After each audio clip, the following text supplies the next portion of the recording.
Hello everyone, Nubkeks here. Welcome to the newest big info we've got on Here's the Storm. We had a huge announcement today. New hero, new map. And the great news is I'm going to just bring you through real quick the big key points on these things in this video. Should be pretty short actually, I hope. And then we heard that the PTR is actually should be going live tonight. So stay tuned for more of these videos coming out very soon, giving you actually like some of my gameplay, hopefully on the new map, and hopefully with Yrel as well. So yeah, as soon as I can get those, they will be there. So a new hero is, of course, Yrel. She's a Draenei Paladin hero, of course, from the Warcraft universe. Her second skin is the Mad Gesture Yrel, which looks really cool. She is a warrior. She's going to be a very tanky character. When they were talking about her, they did point out that she can be played as a pure tank, so a solo tank, and also as a bruiser, as a solo laner, second tank type character as well. Of course, we'll see how that pans out in reality, but that is their intent at least, which is pretty good. I think, you know, both of those roles, always welcome to have more heroes along those lines. She's very survivable. She's got pretty decent damage actually as well. I'll show you her spotlight too as we're going through this in the background when we talk about it. But just to cover her basic abilities real fast, we need to cover her trait as well. Is it here? Yeah, her trait's here. Perfect. Okay, so her Q is called Vindication. So it will do an AoE explosion, which will do damage and heal Yrel as well. Her W, Righteous Hammer. She'll do a swing with the hammer, and that will do it'll do damage. It will also do a knockback as well, and then her E will let her leap to a location, do some damage, and a bit of a slow. Now, one of the really cool things about this hero, one of the new gameplay mechanics, is that each of these basic abilities can be charged up. So if you charge it up for longer, it does a bigger effect. So when you charge up her sort of AoE explosion, it does more damage, it heals her more. You charge up the hammer, it does a bigger swing, which is going to knock people back further. If you charge it up for the maximum, it will also stun them for 0.75 seconds at the end of the knockback. With Avenging Wrath, which is her kind of jump attack, the longer you charge it, the further you can jump. Now, one of the big trade-offs is that if you get interrupted, if you get stunned or feared, or anything that would interrupt you, stop you from casting Silenced during these abilities, it will actually just put the entire thing on cooldown. I believe it will stop it entirely. So yeah, stuns are going to be a big part of the counterplay to her kit. Working out how long can I charge this up for, as opposed to playing around the stuns. Her trait interacts with this quite a bit, so you can activate her trait Divine Purpose. I don't know what the cooldown is quite yet, but you can activate it, and you can actually see that all of her abilities charge up for 1.5 seconds. Also, while they're charging, her movement speed is reduced by 25%. But yeah, you can activate to instantly cast her next basic ability as if it has full charge and with no mana cost as well. So for example, you can pop Divine Purpose to instantly do a max range Avenging Wrath to escape, for example. I mean, a classic combination I'm sure we'll see very, very often is you charge up Avenging Wrath, jump over wall behind, pop that Divine Purpose, instant Righteous Hammer, bam, knock the enemy team into yours, displace them. Then you kind of go into it, use your Heroic and your Vindication, your AoE damage / heal to keep yourself alive and just keep the pressure on. So that's pretty cool. Very interesting, like kind of relatively simplistic in a way, simple, but still fun base kit, I would say. And I think the charging mechanic added into it definitely kind of levels her up to a very interesting hero. Her heroics, you got two options here. Number one is Ardent Defender. So this gives you a 3-second barrier, basically sort of invulnerability for 3 seconds. I think you're still vulnerable to CC though. So kind of 3 seconds protected, but it's better than protected because it will actually heal you for half of the damage you take while you have the barrier active. So it's like a super protected, which is pretty awesome. And then our other heroic is called Sacred Ground, not Consecration, Sacred Ground, which is, as you can see, a very large AoE that will be on the ground, and she'll have 40 armor while she's in the area. This persists indefinitely until she leaves the area. So if the enemy team doesn't have much displacement and you can guarantee you're going to fight in that particular area, 40 armor is an awful lot. So I guess it depends more on like, okay, is there a way for them to get you out of, like Garrosh can just throw you out, something like that. Or, yeah, do they have a lot of burst damage? You're going to get that Ardent Defender. So she looks pretty cool. I think I have to say, Yrel looks pretty awesome, at least from the start. If we hop over here, we can stick her hero spotlight on in the background a little bit. So you see some of those abilities in action. And then we'll jump over and we'll talk about Alterac Valley, or Alterac Pass, excuse me, which is the Heroes of the Storm version of the World of Warcraft battleground. So yeah, just initial thoughts on Yrel. She looks awesome. It's great. I believe she will tie into the next Warcraft expansion too. There you can see some footage of her in World of Warcraft. I think there's great potential for this hero. Like I said, I think, you know, more tanks, more bruisers are always welcome in the game. Mixing up that solo lane is pretty awesome. You'll actually see some footage from Alterac Pass here in the background as well, and some of the new skins that are coming with that. And yeah, you can see here, she's a tank, got good crowd control, sustain. She's weak against crowd control and high mobility enemies. I don't know that she's going to be super weak against high mobility enemies. I mean, she's got mobility herself, but definitely CC that interrupts her charge up is going to be kind of some of the crucial stuff to play against that. And of course, we'll see how she does in the solo lane matchups. But yeah, she looks pretty awesome. You can see some of those animations happening there. The other thing we're going to jump onto now, though, is going to be Alterac Pass, which is a new battleground. It's a 3-lane battleground. Looks like maybe medium size, so something along the lines of Infernal Shrines. Looks quite similar to that. It's looking pretty cool. I'm just going to let these play out before we jump into some footage of the new battleground.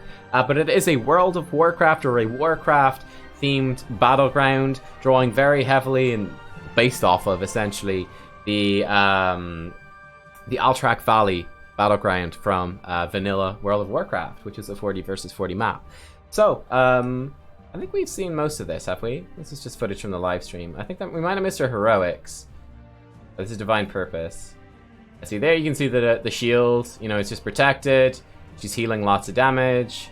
Pretty straightforward, pretty cool. Let's see if we can see some Sacred Ground stuff. Absorbing that. There's Sacred Ground, you can see that there. So it's a big area, Murd and Haymakers are out, and she's gone. She looks awesome. Let's skip ahead. There's actually some gameplay. Here's actually the trailer for Alterac Valley, so let's check that out first. You've probably got a hint of some cool stuff there. So here we go. This is Alterac Pass. So yet the art of this looks absolutely amazing. Snow themed, looks super cool. All these skins coming with it. Looks like Varian, Valera, Yrel. There's Rhaegar, Garrosh. Maybe some other skins too. We'll probably spot them in this, but there's a fair few. One thing you'll spot here throughout this, very interesting, is that instead of being a core, you have a boss, which is awesome.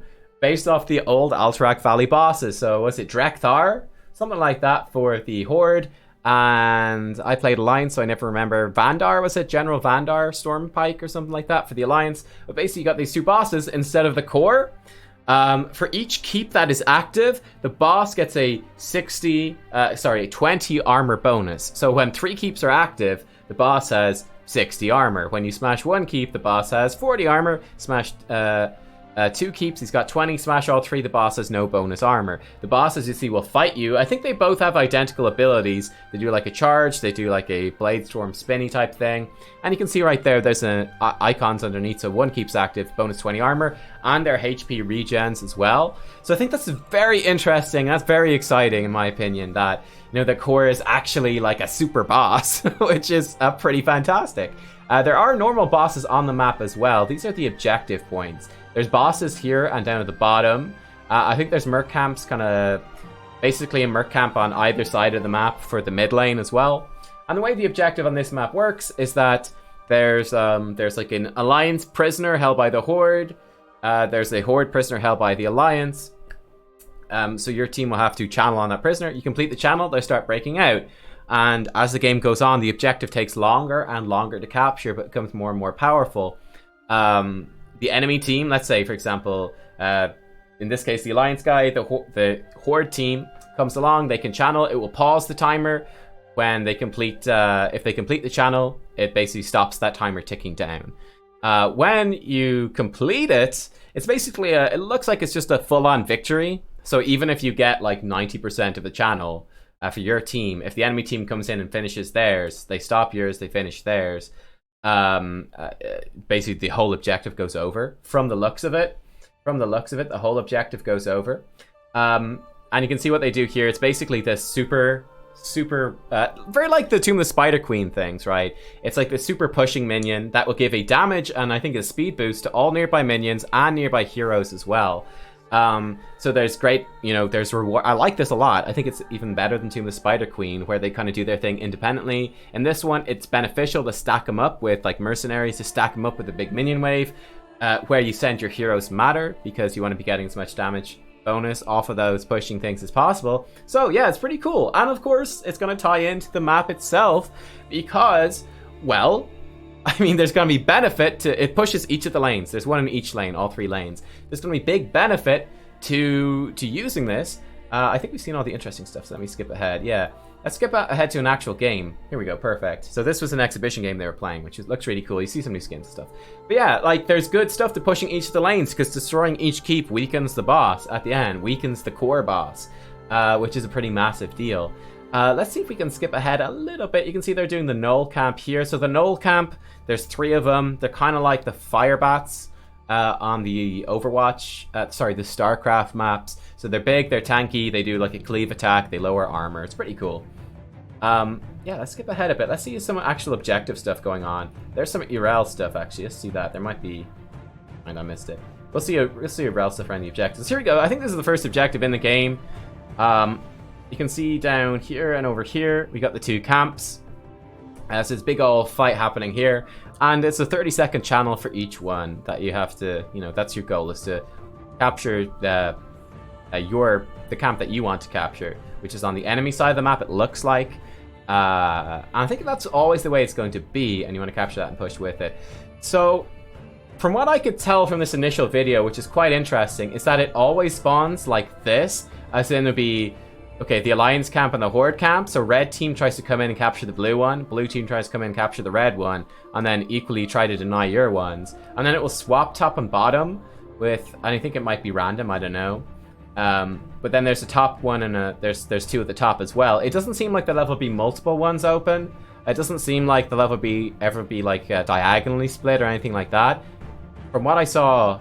Again, we'll double check as we go through this, right? But it does seem like they'll always be kind of facing off against each other. So this is kind of interesting. I'd say the Alliance is losing a few characters here, so we should expect the Horde to cap something pretty soon, and then we'll see what the objective starts doing.